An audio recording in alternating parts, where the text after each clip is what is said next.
लीजिए सुनिए मुंशी प्रेमचंद के लिखे उपन्यास सेवा सदन के 29वें भाग को मेरी यानी समीर गोस्वामी की आवाज में।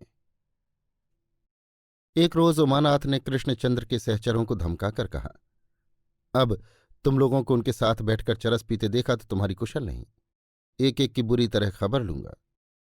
उमानाथ का रौब सारे गांव पर छाया हुआ था। वे सब के सब डर गए। दूसरे दिन जब कृष्णचंद्र उनके पास गए तो उन्होंने कहा, महाराज आप यहां न आया कीजिए, हमें पंडित उमानाथ के कोप में न डालिए, कहीं कोई मामला खड़ा कर दें तो हम बिना मारे ही मर जाएं। कृष्णचंद्र क्रोध में भरे हुए उमानाथ के पास आए और बोले, मालूम होता है तुम्हें मेरा यहां रहना अखरने लगा है।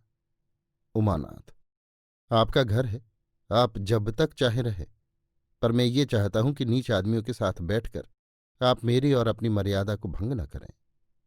कृष्णचंद्र, तो किसके साथ बैठूं? यहां जितने भले आदमी हैं उनमें कौन मेरे साथ बैठना चाहता है? सबके सब मुझे तुच्छ दृष्टि से देखते हैं। ये मेरे लिए असह्य है। तुम इनमें से किसी को बता सकते हो जो पूर्ण धर्म का अवतार हो? सबके सब दगाबाज, दीन किसानों का रक्त चूसने वाले व्यभिचारी हैं। मैं अपने को उनसे नीच नहीं समझता। मैं अपने किए का फल भोग आया हूं, वे अभी तक बचे हुए हैं। मुझ में और उनमें केवल इतना ही फर्क है, वो एक पाप को छिपाने के लिए और भी कितने पाप किया करते हैं। इस विचार से वो मुझसे बड़े पातकी हैं। बगुला भक्तों के सामने मैं दीन बनकर नहीं जा सकता। मैं उनके साथ बैठता हूं जो इस अवस्था में भी मेरा आदर करते हैं, जो अपने को मुझसे श्रेष्ठ नहीं समझते, जो कौए होकर हंस बनने की चेष्टा नहीं करते। अगर मेरे इस व्यवहार से तुम्हारी इज्जत को बट्टा लगता है तो मैं जबरदस्ती तुम्हारे घर में नहीं रहना चाहता। उमानाथ, मेरा ईश्वर साक्षी है, मैंने इस नीयत से उन आदमियों को आपके साथ बैठने से नहीं मना किया था। आप जानते हैं कि मेरा सरकारी अधिकारियों से प्रायः संसर्ग रहता है। आपके इस व्यवहार से मुझे उनके सामने आंखें नीची करनी पड़ती हैं। कृष्णचंद्र, तो तुम उन अधिकारियों से कह दो कि कृष्णचंद्र कितना ही गया गुजरा है तो भी उनसे अच्छा है। मैं भी कभी अधिकारी रहा हूं और अधिकारियों के आचार व्यवहार का कुछ ज्ञान रखता हूं। वे सब चोर हैं, कमीने, चोर, पापी और अधर्मियों का उपदेश कृष्णचंद्र नहीं लेना चाहता। उमानाथ, आपको अधिकारियों की कोई परवाह ना हो, लेकिन मेरी तो जीविका उन्हीं की कृपा दृष्टि पर निर्भर है। मैं उनकी कैसे उपेक्षा कर सकता हूं? आपने तो थानेदारी की है, क्या आप नहीं जानते कि यहां का थानेदार आपकी निगरानी करता है? वो आपको दुर्जनों के संग देखेगा तो अवश्य उसकी रिपोर्ट करेगा और आपके साथ मेरा भी सर्वनाश हो जाएगा। ये लोग किसके मित्र होते हैं? कृष्णचंद्र, यहां का थानेदार कौन है? उमानाथ, सैयद मसूद आलम। कृष्णचंद्र, अच्छा, वही धूर्त, सारे जमाने का बेईमान, छटा हुआ बदमाश। वो मेरे सामने हेड कांस्टेबल रह चुका है और एक बार मैंने ही उसे जेल से बचाया था।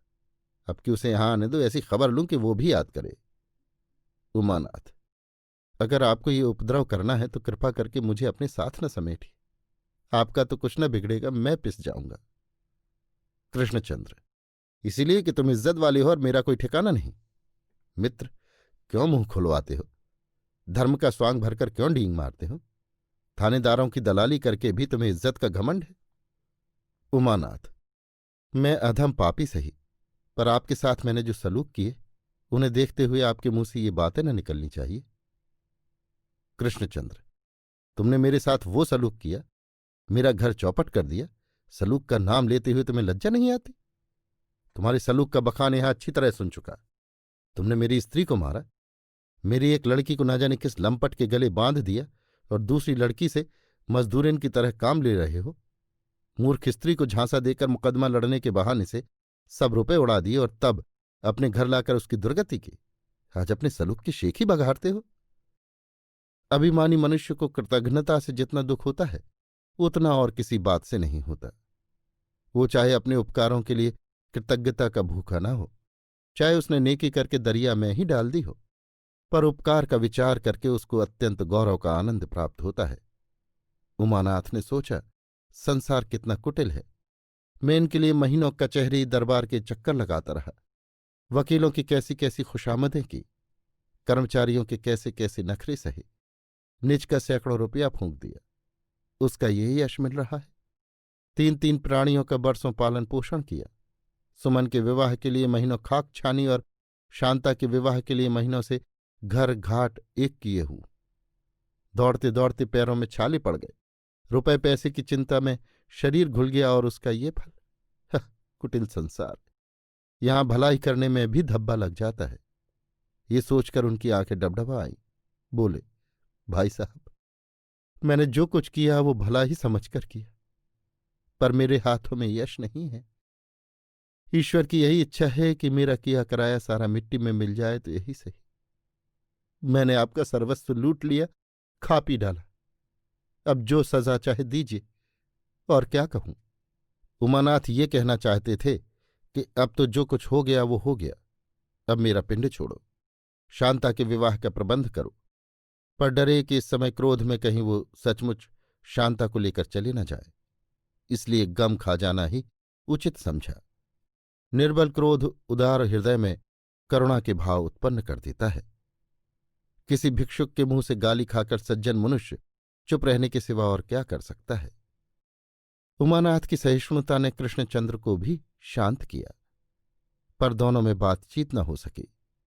दोनों अपनी अपनी जगह पर विचार में डूबे बैठे थे, जैसे दो कुत्ते लड़ने के बाद आमने सामने बैठे रहते हैं। उमानाथ सोचते थे कि बहुत अच्छा हुआ जो मैं चुप साध गया, नहीं तो संसार मुझी को बदनाम करता। कृष्णचंद्र सोचते थे कि मैंने बुरा किया जो ये गड़े मुर्दे उखाड़े। अनुचित क्रोध में सोई हुई आत्मा को जगाने का विशेष अनुराग होता है। कृष्णचंद्र को अपना कर्तव्य दिखाई देने लगा। अनुचित क्रोध ने अकर्मण्यता की निद्रा भंग कर दी। संध्या समय कृष्णचंद्र ने उमानाथ से पूछा, शांता का विवाह तो तुमने ठीक किया है ना? उमानाथ, हाँ, चुनार में पंडित मदन सिंह के लड़के से। कृष्णचंद्र, ये तो कोई बड़े आदमी मालूम होते हैं। कितना दहेज ठहरा है? उमानाथ, 1000। कृष्णचंद्र, इतना ही और ऊपर से लगेगा? उमानाथ, हाँ और क्या। कृष्णचंद्र स्तब्ध हो गए। पूछा, रुपयों का प्रबंध कैसे होगा? उमानाथ, ईश्वर किसी तरह पार लगाएंगे ही। 1000 मेरे पास हैं, केवल 1000 की और चिंता है। कृष्णचंद्र ने अत्यंत ग्लानिपूर्वक कहा, मेरी दशा तो तुम देख ही रहे हो। इतना कहते कहते उनकी आंखों से आंसू टपक पड़े।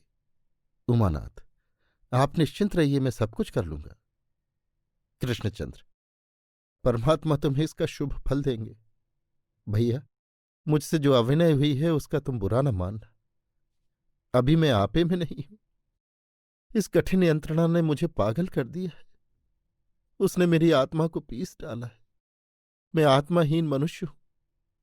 उस नरक में पड़कर यदि देवता भी राक्षस हो जाए तो आश्चर्य नहीं। मुझ में इतनी सामर्थ्य कहाँ थी कि मैं इतने भारी बोझ को संभालता। तुमने मुझे उबार दिया, मेरी नाव पार लगा दी। ये शोभा नहीं देता कि तुम्हारे ऊपर इतने बड़े कार्य का भार रखकर मैं आलसी बना बैठा रहूं। मुझे भी आज्ञा दो कि कहीं चलकर 4 पैसे कमाने का उपाय करूं। मैं कल बनारस जाऊंगा। यूं मेरे पहले के जान पहचान के तो कई आदमी हैं, पर उनके यहां नहीं ठहरना चाहता। सुमन का घर किस मोहल्ले में है? उमानाथ का मुख पीला पड़ गया। बोले, विवाह तक तो आप यहीं रहिए, फिर जहां इच्छा हो जाइएगा। कृष्णचंद्र, नहीं, कल मुझे जाने दो। विवाह से 1 सप्ताह पहले आ जाऊंगा। 2-4 दिन सुमन के यहां ठहर कर कोई नौकरी ढूंढ लूंगा। किस मोहल्ले में रहती है? उमानाथ, मुझे ठीक से याद नहीं है। इधर बहुत दिनों से मैं उधर नहीं गया। शहर वालों का क्या ठिकाना है, रोज घर बदला करते हैं। मालूम नहीं अब किस मोहल्ले में हो।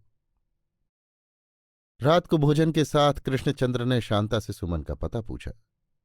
शांता उमानाथ के संकेतों को न देख सकी।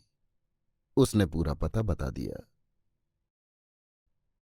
अभी आप सुन रहे थे मुंशी प्रेमचंद के लिखे उपन्यास सेवा सदन के 29वें भाग को मेरी यानी समीर गोस्वामी की आवाज में।